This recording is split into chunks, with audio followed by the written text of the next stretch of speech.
আমাদের প্রধানমন্ত্রী জনাব তারেক রহমান সাহেব এবার নতুন করে স্পোর্টস এটা দিয়ে তিনি সারা বাংলাদেশে আমাদের সন্তানরা যারা এই খেলাধুলায় ভালো করবে তাদেরকে খুঁজে বেড়াচ্ছেন। তিনি বিশ্বের খেলাধুলার হিস্সা আমরা ন্যায্য পাইনি, সেই জায়গায় যেন আমরা আগামী দিনে আমাদের হিস্সা বুঝে পাই, আমাদের সন্তানরা যেন বিশ্বের মানের খেলাধুলায় প্রতিযোগিতা করতে পারে, সেই দিকে লক্ষ্য রেখেই তিনি এই অনুষ্ঠান শুরু করেছেন।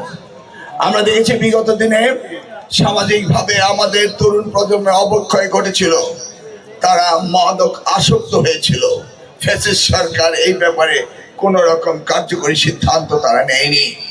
আজকে মাননীয় প্রধানমন্ত্রী চাচ্ছেন আনন্দের মধ্য দিয়ে শিক্ষা, খেলাধুলার মধ্য দিয়ে তাদের জীবনযাপন এবং তাদের শারীরিক উন্নত ব্যবস্থা করার জন্য তিনি এই নতুন করে অনুষ্ঠানটি শুরু করেছেন।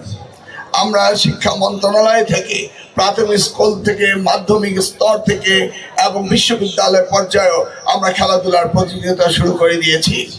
আমরা চাই সারাটি বছর আমাদের সন্তানরা খেলাধুলা এবং লেখাপড়ায় ব্যস্ত থাকবে, মেধা ও মননের সংস্কার হবে এবং ভবিষ্যৎ প্রজন্মের নতুন জাতি হিসাবে তারা বিশ্বের মানচিত্রে আমাদেরকে তুলে ধরবে, এই বিশ্বাস আমাদের রয়েছে।